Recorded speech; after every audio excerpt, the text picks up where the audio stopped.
몇 년 전부터 미국의 억만장자들을 시작으로 유명 연예인들까지 천문학적인 돈을 들여 하와이나 뉴질랜드 같은 곳에 지하 벙커를 짓는다는 소식들이 알려지기 시작했습니다. 이들이 건설 중이라는 벙커들의 스케일이 상식적인 수준을 넘어서고 있기 때문에 많은 이들로 하여금 불안한 추측을 야기하고 있는 상황이죠. 이들이 건설 중인 벙커들이 사람들을 불안하게 만드는 이유가 상식을 벗어난 스케일 때문만이 아니라 매우 비밀스럽고 철저히 비공개적으로 진행하고 있다는 사실 때문이죠. 천문학적인 돈과 인력을 투입하면서 동시에 비밀스럽게 진행한다는 것은 이들이 분명 뭔가를 준비하고 있고 뭔가를 숨기고 있는 게 분명해 보입니다.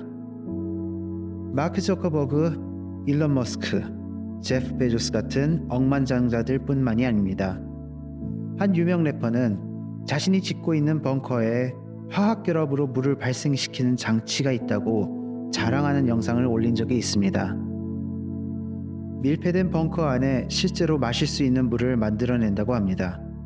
해당 영상에는 본인도 이런 기술이 존재하는지도 몰랐다고 하면서 자랑을 이어갔는데, 반짝거리고 비싼 것들에 돈을 쓰는 것을 자랑하는 게 일상인 이들이 뜬금없이 둠스데이 벙커에 천만억적인 돈을 쓰고 있다는 사실을 생각해 봤을 때 이는 보통 일은 아닌 것 같습니다.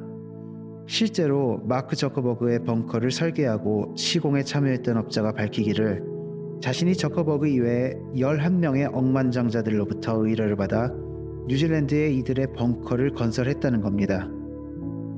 벙커라 하면 단순히 어떤 재난이나 전쟁을 잠시 피해 있을 임시적인 벙커를 말하는 게 아니라 아예 그곳에서 상당히 오랜 기간을 거주할 수 있는 그런 시설들을 말하는 겁니다. 수년간 정화된 물과 공기를 공급해줄 최첨단의 장치들이 있고 50cm가 넘는 두꺼운 콘크리트 벽으로 핵 공격도 견딜 수 있게 만들고 있습니다. 내부에서 식물을 키울 수 있는 시설에서부터 10수년 이상은 버틸 수 있는 식량까지 마련 중이죠. 돈과 힘이 있는 이들이 비싼 방패를 만들고 있다면 분명 무언가로부터 자신들을 지키기 위한다는 뜻이며, 비밀스럽고 지극히 개인을 위해 사용될 이러한 시설들이 생겨난다는 소식이 들린다는 것은 밖에서 그것을 지켜보고 있는 나머지 사람들은 위화감을 넘어 두려움을 느껴야 한다고 저는 생각합니다. 그들의 입장에서는 뭔가 급박하고 멈추기엔 이미 늦은 무언가가 오고 있는 것은 아닐까요? 도대체 그들은 무엇이 임박했다고 느끼는 걸까요? 그리고 이것이 성경적 이야기와 관련이 있지는 않을까요? 저커버그가 어떤 사람인지는 모르는 사람이 없을 겁니다. 페이스북, 인스타그램, 왓츠앱 등 업계에서 선두를 달리는 프랜차이즈만 여러 소유하고 있는 사람입니다. 그리고 그 하나하나가 모두 업계 선두의 소셜미디어 플랫폼들입니다.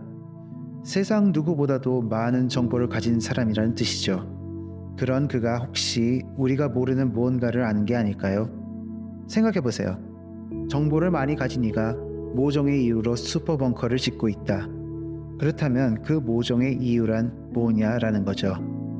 단순히 생존만을 위해 벙커를 짓는 게 아니라는 것은 분명해 보입니다. 왜냐하면 이미 하와이는 화산 활동이 매우 활발한 곳이고 지금 이 순간도 분화 중인 곳이니까요. 지금 하와이에 열심히 짓고 있는 그의 벙커를 보면 일단 2m가 넘는 두꺼운 벽으로 경내를 둘러싸고 있습니다. 말 그대로 성벽이죠. 보안 초소들과 비행 금지 구역 설정까지 되어 있습니다. 지역 주민들은 그가 짓고 있는 벙커를 두고 엘리트들의 요새라고 부른다고 합니다. 이 시설들의 문이 닫히고 안에서 잠기면 밖에 있는 나머지 사람들은 과연 어떤 것들을 보게 될까요? 그는 어떤 미래를 예상하길래 땅 밑으로 숨어야 한다 결심을 했을까요? 그리고 왜 나머지 사람들에게 경고를 안 해줄까요? 확실한 것은 돈 많고 영향력 있는 이들에게 둠스데이 벙커는 유행처럼 번지고 있습니다. 이런 엄청난 인력과 돈이 흘러들어가는 거대한 트렌드가 보인다면, 그리고 현 세계 정세를 이 트렌드와 함께 고려해 본다면 우리는 성경을 한번 펼쳐볼 만합니다. 그리고 성경은 놀랍게도 이런 일들이 일어날 거라고 분명히 기록되어 있습니다. 요한계시록 6장을 보면 이런 이야기가 나옵니다. 아마 방금 소개한 벙커 이야기를 들은 다음 이 성경 구절들을 보면 소름이 끼칠 수 있습니다. 땅의 왕들과 위대한 자들과 부자들과 대장들과 힘 있는 자들과 모든 종과 모든 자유인이 각각 토굴과 산들의 바위 틈에 숨어 산들과 바위들에게 말하기를 우리 위에 떨어져서 보좌에 앉으신 분의 얼굴과 어린 양의 진노에서 우리를 숨기라. 성경의 많은 예언들을 봤지만 이것만큼 현실과 명료하게 매칭이 되는 것은 많지 않습니다. 저들로서 뭔가 아는 게 아닐까요? 너무 두려운 나머지 토굴과 산들의 바위 틈으로 숨어야 할 만큼 앞서 계시록에서 봐서 알 수 있듯이 이렇게 힘 있는 사람들이 벙커 속으로 숨어드는 건 단순한 유행 같은 게 아닙니다. 이미 수천 년 전 성경에 예언이 된 일입니다. 우연이라고 보기엔 너무 정확해요. 이건 더 이상 단순한 가설 같은 것도 아닙니다. 성경에서는 부자들이 무언가로부터 도망쳐 지하 벙커로 숨는다고 했습니다. 요한계시록은 주님의 다시 오심이라는 명확한 주제를 가진 놀라운 책입니다. 교회의 휴거, 대환란, 그리고 재림까지, 심지어 재림 이후의 상황까지 예언이 됩니다. 자, 우리는 휴거의 시점을 알 수 없습니다. 성경 어디에도 명확한 시점을 알려주시지 않았거든요. 다만 우리가 성경을 통해 알 수 있는 몇 가지 단서들이 있습니다. 우선 휴거는 대환란이 시작되기 이전에 발생한다는 부인할 수 없는 명백한 사실에 비추어 볼 때 벙커에 관해 언급이 되는 계시록 6장은 이미 대환란이 시작된 이후입니다. 즉, 현재 위대한 자들과 부자들과 대장들과 힘 있는 자들이 유행처럼 벙커들을 건설하고 있다는 사실로 인해 대환란이 연상되는 것이 그리 망상 같아 보이진 않습니다. 그 말은 즉 휴거가 매우 가깝다고 판단할 만한 단서가 된다는 것이죠. 요한계시록 6장 이후부터 16장 사이에는 악의 세력이 등장합니다. 말로 표현 못할 7년 대환란이 거침없이 이어질 시기입니다. 인류로서, 이 세상으로서, 그리고 거기에서 살아가야 하는 사람들로서는 내리막의 시작이자 다시는 예전처럼 돌아갈 수 없다는 것을 의미하는 것이고, 인류가 이전에 겪어본 적 없는 가장 끔찍한 하나님의 진노의 심판이 이어질 것이기 때문에 모든 환란이 끝나기 전까지는 악화될 일만 남았다는 뜻이 됩니다. 단언컨대 저커버그의 벙커에 달린 두꺼운 문이 안에서 잠기는 날에 바깥 세상은 무척 끔찍한 모양새가 될 것입니다. 요한계시록은 총 22장으로 이루어져 있는데 벙커 부분은 비교적 초반인 6장에 언급이 됩니다. 자, 우리는 벙커라는 마커가 있으니 그 마커를 중심으로 전후에 어떤 일들이 발생된다 말하는지 한번 볼까요? 벙커의 예언은 하나님의 심판들 중 7개의 봉인과 함께 언급이 되어 있습니다. 이 봉인들이 해제되기 시작하면 인류는 끔찍한 변화들을 겪기 시작합니다. 벙커 부분은 6번째 봉인이 해제될 때 언저리에 등장하는데, 그러면 앞선 봉인들에는 뭐가 있는지 살펴보겠습니다. 첫 번째부터 네 번째 봉인이 해제되면서 각각 4명의 말탄자들이 등장하는데 각각 죽음, 전쟁, 기근, 역병을 의미합니다. 전 지구적으로 나타나는 재앙을 상징하는 이 말탄자들은 거대한 혼란과 절망을 가져온다고 요한계시록은 말하고 있습니다. 요즘 뉴스를 주의 깊게 본 사람들은 묘한 기시감이 들 수도 있겠습니다. 왜냐하면 지금 세상에서 일어나는 일들을 보면 분명 저 4명의 말탄자들이 익숙해 보일 테니까요. 5번째 봉인은 지구의 재앙과 관련이 없으니 6번째로 넘어가 보겠습니다. 6번째 봉인이 해제되면서 요한은 하늘과 우주의 큰 소요를 목격합니다. 그리고 땅에는 큰 지진이 일어나고 태양은 검게 변하고 달은 붉게 변하며 별들은 땅으로 추락합니다. 하늘이 두루마리같이 말려서 쓸려가고 모든 산과 섬도 각기 제자리에서 옮겨지는 것을 보았다고 요한은 기록했습니다. 그는 이 날을 하나님의 진노의 큰 날이라고 표현합니다. 이러한 우주적 스케일의 재난들로 나타나게 되는 하나님의 진노로부터 인간들이 동굴 속으로 숨는 모습을 요한은 기록했습니다. 그들의 마음속에 큰 공포가 자리 잡을 것이고 삽시간에 전 인류에 퍼진다고 했습니다. 큰 공포가 그 마음을 사로잡을 것이고 이런 것들을 겪은 이후 다음에 또 어떤 것들을 맞이해야 할지 모르는 미래에 대한 불확실성은 감당하기 불가능할 정도의 공포와 불안과 염려를 유발할 것입니다. 어떤 왕들이나 위대한 자들도 어떤 부자나 대장들, 힘 있는 자들도 이 거대한 재앙에 맞설 수 없을 것이며 이는 가난하고 힘없는 이들과 비교해도 그 운명이 다를 바가 없을 것입니다. 그들이 지은 벙커가 얼마나 튼튼하든, 얼마나 큰 비용을 들였든, 얼마나 깊이 땅속으로 들어갔든 벙커의 안과 밖의 운명은 크게 다르지 않을 것입니다. 어떤 근사한 집이나 단단한 벙커라 할지라도 그들을 안전하게 느끼게 해주지 못할 것입니다. 땅 파고 숨는 걸로는 아무 도움이 되지 못한다는 걸 알게 될 테니까요. 최대한의 비용과 영향력을 행사해서 최선을 다해 만든 벙커를 소유한 이들로서는 어떤 일이 와도 안전할 거라 생각하고 있을지 모릅니다. 심지어 최신의 양자 컴퓨터를 이용하고 최신의 AI 분석을 통해 수많은 재난 시뮬레이팅을 하고 짓고 있을지 모르죠. 지구를 덮칠 가능성이 큰 운석들도 다 파악했을 수 있겠죠. 지하의 지진과 화산의 경로까지 지질학적으로 모두 파악한 후 최적의 위치를 잡았을지도 모릅니다. 하지만 환란의 때가 오면 그 모든 노력들이 아무 소용 없어집니다.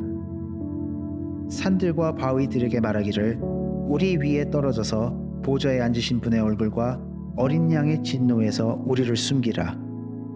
우리 위에 떨어져서 우리를 숨기라. 이 부분을 보면 그들은 포기를 말하고 있습니다.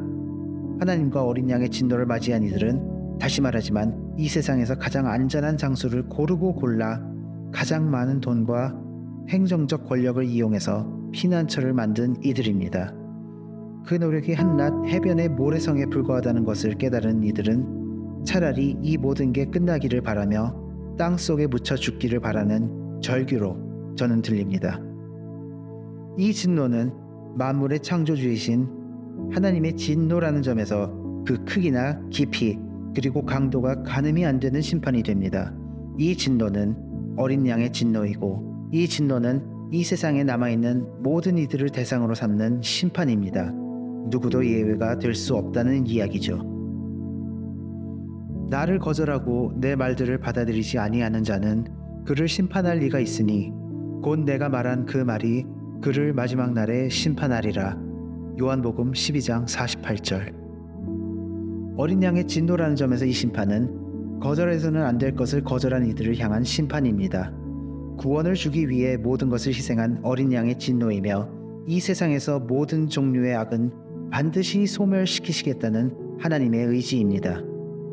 땅의 왕들과 위대한 자들과 부자들과 대장들과 힘 있는 자들과 모든 종과 모든 자유인이 각자 토굴과 산들의 바위 틈에 숨어서 산들과 바위들에게 말하기를 우리 위에 떨어져서 보좌에 앉으신 분의 얼굴과 어린 양의 진노에 우리를 숨기라.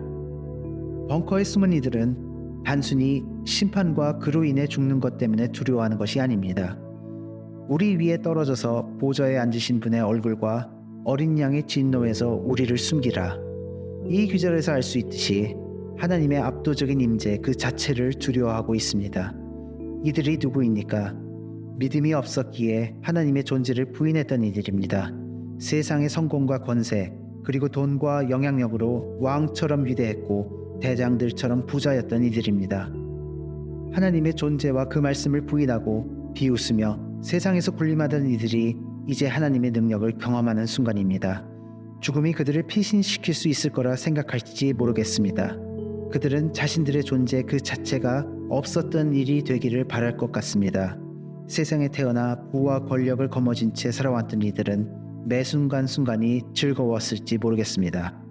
세계적인 호텔인 힐튼의 상속녀 페리스 힐튼은 자신에게 소원이 하나 있다면 영원히 사는 것이라 대답한 적이 있습니다. 삶의 순간순간이 얼마나 달콤하길래 그랬을까요? 세상 그 어떤 고난도 아픔도 돈과 권력으로 해결이 가능했던 그로서 고난이나 아픔도 실수로 떨어뜨려 흠집난 아이폰과 다를 바 없었는지도 모르겠습니다.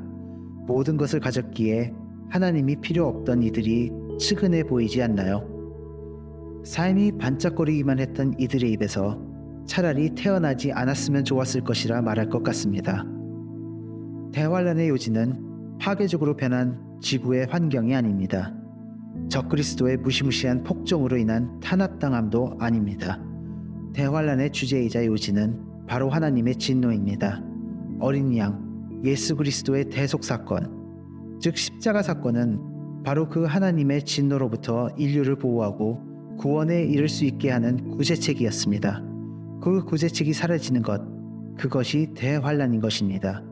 이제 인류는 만물의 창조자, 시간과 공간을 만드시고 주관하시는, 무엇보다 죄를 미워하시고 악에 분노하시는 그 하나님의 심판을 두 눈으로 목격하게 되는 것이죠. 환란의 날들이 시작되면 사람들은 저마다의 방식으로 가용 가능한 자원을 동원해 숨을 곳, 피할 곳들을 찾을 겁니다. 이 와중에 인간 존재의 덧없고 일시적이라는 그 본질이 명백해질 것입니다. 땅에서 보게 될 대격변들은 그 자체로서도 충분히 공포스럽겠지만 문제는 이것이 더 큰 사건들의 예고일 뿐이라는 것이죠. 이 세상을 향한 하나님의 진노의 표현 하나에 불과할 뿐이고 인류는 이런 현상을 처음에는 잘 이해하지 못할 것입니다. 태풍이 섬 하나를 풍비박산내는 것이나 지진으로 수천 명의 삶이 파괴되는 것들을 이해하지 못하듯 말이죠. 하지만 곧 머지않아 하나님의 존재를 부정하고 조롱했던 이들도 온 우주의 하나님의 존재를 두 눈으로 보고 마침내 이해를 했을 때는 너무 늦었다는 것을 깨닫게 되겠죠. 어린 양의 대속이 얼마나 중요했는지, 어떤 것들로부터 인류를 구원하려 하셨는지 그 중요성을 뒤늦게 깨닫고는 절망과 통탄 속에 가슴을 치며 후회할 것입니다. 과연 그 누가 이 시기를 견뎌낼 수 있을까요? 말라기 32장 2절. 그러나 그가 오는 날에 누가 거할 수 있겠느냐? 그가 나타날 때 누가 서겠느냐? 이는 그가 정련하는 자의 불과 같고 표백하는 자의 비누 같음이라. 그러나 놀랍게도 성경에서는 구원받은 하나님의 자녀에게 이 시기를 견디라 명령하신 적이 없습니다. 오히려 그 반대죠. 데살로니가전서 5장 9절. 이는 하나님께서 우리가 진노를 받도록 정해놓으신 것이 아니라 우리 주 예수 그리스도를 통하여 구원을 받게 하셨기 때문이라. 주께서 우리를 위하여 죽으심은 우리가 깨든지 자든지 주와 함께 살게 하시려는 것이라. 이처럼 우리 주님은 우리가 진노를 받도록 정해놓지 않으시려고 우리를 구원하셨습니다. 환란의 날은 가까워졌습니다. 그 말은 휴거는 그보다 더 가깝다는 이야기가 됩니다. 때문에 우리는 환란을 대비하는 어리석은 짓을 해서는 안 됩니다. 오히려 주님의 경고로서의 환란을 성경을 통해 되뇌이며 환란의 날이 오기 전에 이 땅을 떠날 수 있도록 깨어 있어야만 합니다. 또한 이 땅을 떠날 때 사랑하는 이들이 남겨지지 않도록 최선을 다해 돌이킬 수 있도록 설득하고 권면해야 하죠. 그리고 요한복음 14장처럼 우리 주님의 명령에 순종해야 합니다. 요한복음 14장 1에서 4절. 너희는 마음에 근심하지 말라. 너희가 하나님을 믿으니 또한 나를 믿으라. 나의 아버지 집에는 많은 저택들이 있느니라. 그렇지 아니하면 내가 너희에게 말하였으리라. 나는 너희를 위하여 처소를 마련하러 가노라. 내가 가서 너희를 위하여 처소를 마련하면 다시 와서 너희를 내게로 영접하여 내가 있는 그곳에 너희도 있게 하리라. 여기서 가장 중요한 질문은 이것입니다. 이 모든 재앙이 세상을 덮칠 때 여러분은 어디에 있겠냐입니다. 휴거의 날에 예수 그리스도를 공중에서 만나 그분이 계신 곳에 여러분도 있으시겠습니까? 아니면 이 땅에 남아 허영의 벙커 속에서 통탄과 회환 속에서 종말을 기다리시겠습니까? 우리에게는 아직 죄를 뉘우치고 삶을 바꿔 구원을 받을 기회가 남아 있습니다. 다만 이전보다 시간이 많지 않을 뿐이죠. 그날이 아직 오지 않은 지금이 얼마나 귀중한 시기인지 우리는 자각을 해야 합니다. 벙커를 짓는 어리석기 그지없는 억만장자들을 보며 손가락질 하면서도 혹시 나는 나만의 벙커를 준비하고 있지는 않은지 자문을 해보시기 바랍니다. 돈으로, 보험으로, 세상이 제공한다 광고하는 각양각색 다양한 가격대의 안전장치들을 고려하고 있지는 않은지 스스로 돌아보십시오. 내 진정한 안전장치, 나의 진정한 안보는 예수 그리스도 뿐입니다.